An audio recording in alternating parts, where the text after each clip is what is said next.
এদেশের কোটি কোটি মানুষ এখন আর এই নতুন বন্দোবস্তর বাংলাদেশকে চিনতে পারে না।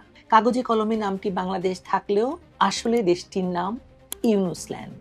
আর এই ইউনুসল্যান্ডের যে সরকার, তাকে আমরা নির্দ্বিধায় বলতে পারি মুভমেন্ট অফ ইউনুসল্যান্ড, যাদের শক্তির উৎস কেবল স্লোগান, গুজব এবং শারীরিক বল প্রয়োগ।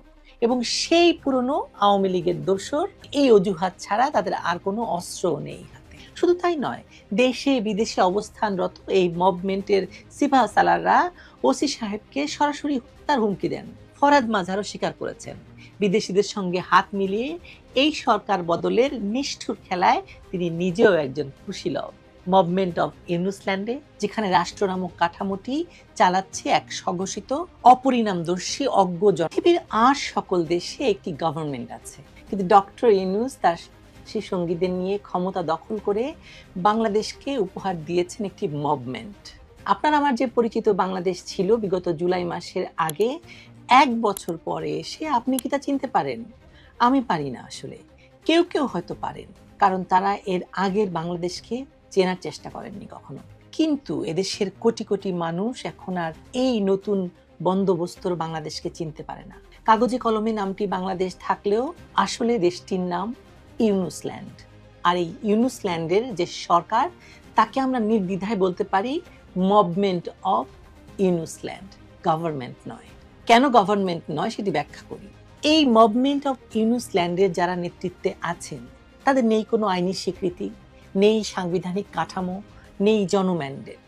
জোচ্চুরির মাধ্যমে আদালতের নথি জাল করে তারা ক্ষমতায় বসে আছে, আর ক্ষমতায় বসে তারা দেশ চালাচ্ছে একদল উগ্র, হিংসাশ্রয়ী, স্বঘোষিত বিচারক এবং শাস্তিদাতা হিসাবে নিজেকে ঘোষণা করা জনতার দ্বারা, যাদের শক্তির উৎস কেবল স্লোগান, গুজব এবং শারীরিক বল প্রয়োগ।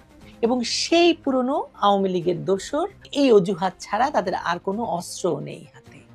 এর আগে মব বিষয়ে অনেক কথা বলেছি, কিন্তু আজকে সর্বশেষ পটিয়ার ঘটনাটি ঘটার পর আবারও মনে হচ্ছে যে বাংলাদেশ আজ এক ভয়ঙ্কর গর্তে পড়েছে, যেখানে রাষ্ট্র নামক কাঠামোটি চালাচ্ছে এক স্বঘোষিত অপরিণামদর্শী অজ্ঞ জনতা। চট্টগ্রামের একটি থানায়, মানে পটিয়া থানার ওসি জায়েদ নূর একজন অফিসার হিসেবে রাজনৈতিক পক্ষপাতহীন থেকে দায়িত্ব পালন করছিলেন বলে তিনি দাবি করছেন। চার্জশিটভুক্ত আওয়ামী লীগ নেতাদেরও তিনি গ্রেপ্তার করেছেন এর আগে। এমনকি ছাত্র রাজনীতির ছায়ার বাইরে থাকা অনেক অপরাধীর বিরুদ্ধেও ব্যবস্থা নিয়েছেন তিনি বলে জানা যায়। কিন্তু যখন তিনি একটি তথাকথিত ছাত্র আন্দোলনের নেতাদের দাবির মুখে মামলা না থাকা সত্ত্বেও একজন ছাত্র নেতাকে আটক করতে অস্বীকৃতি জানান, তখনই শুরু হয় মুভমেন্ট। থানা ঘেরাও, মহাসড়ক অবরোধ, ভাঙচুর, হুমকি, সব মিলিয়ে ওসিকে হাসিনার দোসর, জনগণের শত্রু, রাষ্ট্রবিরোধী হিসেবে চিহ্নিত করা হয়। শুধু তাই নয়, দেশে বিদেশে অবস্থানরত এই মুভমেন্টের সিপাহ সালাররা ওসি সাহেবকে সরাসরি হত্যার হুমকি দেন। থানাকে ঘেরাও করে চলে এই মবের কর্মতৎপরতা। রাষ্ট্রটি সুস্থ হলে এই ঘটনার বিরুদ্ধে সরাসরি অবস্থান নিত এবং থানা এবং পুলিশকে রাষ্ট্রের স্বার্থে রক্ষা করত। কিন্তু সেটা তো হয়নি। রাষ্ট্র এই মবকে প্রেসার গ্রুপ বলে আখ্যা দিয়ে থানা এবং পুলিশ রক্ষায় কার্যত কোনো ব্যবস্থা গ্রহণ করেনি বা কোনো পদক্ষেপ নেয়নি। তার মানে হচ্ছে রাষ্ট্রের প্রতি দায়বদ্ধ একজন কর্মকর্তার উচিত কাজ করাটাই হচ্ছে পটিয়া থানার ওসির সবচেয়ে বড় দোষ বা বড় অপরাধ। রাষ্ট্র এখানে প্রিমিটিভ আর আদিম মবতন্ত্রের ভূমিকায়, আর সত্যিকার গণতান্ত্রিক চরিত্র হিসেবে এখানে পুলিশই বরং সঠিক ভূমিকা রেখেছিল, তাই তো? যে কোনো দেশেই পুলিশ শুধু একটি বাহিনী নয়, একটি রাষ্ট্রের আত্মার অংশ। সিভিল প্রশাসনের সঙ্গে পুলিশ কাজ করে বলেই একটি রাষ্ট্র কখনো হানাহানি কাটাকাটিতে পড়ে ব্যর্থ রাষ্ট্র হিসেবে নাম লেখায় না। রাষ্ট্রযন্ত্রে পুলিশ নিছক কর্মচারী নয়, এটি হচ্ছে প্রশাসনিক শৃঙ্খলা এবং নাগরিক নিরাপত্তার নিয়ামক বলয়।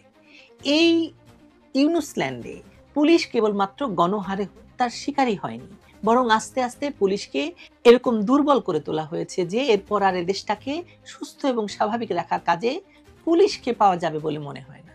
দেশের অর্ধেকেরও বেশি মানুষ এখন নিজেদের জীবন এবং ধন সম্পদ নিয়ে দুশ্চিন্তাগ্রস্ত। যে কোনো সময় এই মবতন্ত্র যে কারো বিরুদ্ধে নিজেদের উদ্যোগে কিংবা ভাড়ায় নেমে পড়তে পারে এবং মানুষের জীবন নাশ, সম্পত্তির নাশ সবই করতে পারে। বিগত 11 মাসে পুলিশ যখন মবের সামনে কোণঠাসা, প্যাসিভ বা রাজনৈতিকভাবে নিষ্ক্রিয় থাকতে বাধ্য হয়েছে, তখন বাংলাদেশের সমাজে কেমন ভয়াবহতা দেখা দিয়েছে তার দিনের আলোর মতো স্পষ্ট, এবং আপনার আমার সবার সে অভিজ্ঞতা আছে। এই ভয়াবহ অবস্থা সবচেয়ে বেশি টের পেয়েছে কারা জানেন? দেশের নারীরা। যেখানে পুলিশ নেই সেখানে প্রথমেই নারীর অধিকার নষ্ট হয়, শিশু নিরাপত্তাহীনতায় পড়ে এবং গোষ্ঠীভিত্তিক সহিংসতা বৈধতার রূপ লাভ করে। বিশ্বের কোনো রাষ্ট্রে আপনি পুলিশের দিকে হাত তুলতে পারবেন না। এমনকি সবচেয়ে উদার গণতান্ত্রিক রাষ্ট্রেও রাষ্ট্রীয় বাহিনীকে হুমকি দেওয়া মানেই রাষ্ট্রের অস্তিত্বে আঘাত।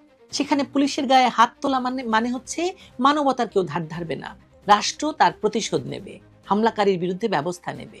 বাংলাদেশে ঠিক উল্টো কাজ হচ্ছে। এখানে মবের হাতে হাজার খানেক পুলিশ হওয়াটাও যেন এনাফ নয়। এখন পুরো পুলিশ বাহিনীকে এরা গিলে খেয়ে ফেলতে চাইছে।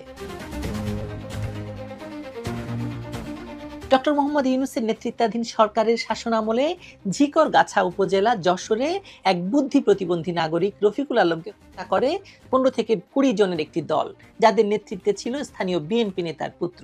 রফিকুল আলম আগে একটি সরকার প্রদত্ত সাহায্য ভাতা পেতেন। ইউনূস সরকারের অধীনে তা বন্ধ হয়ে যাওয়ায় তিনি ক্ষুব্ধ হন। এক পর্যায়ে তিনি প্রকাশ্যে ডক্টর ইউনূসকে ডাকাত বলে সম্বোধন করেন। আর এই অপরাধে তাকে রাস্তায় ফেলে পিটানো হয় ঘন্টার পর ঘন্টা, এবং পরে তিনি মারা যান।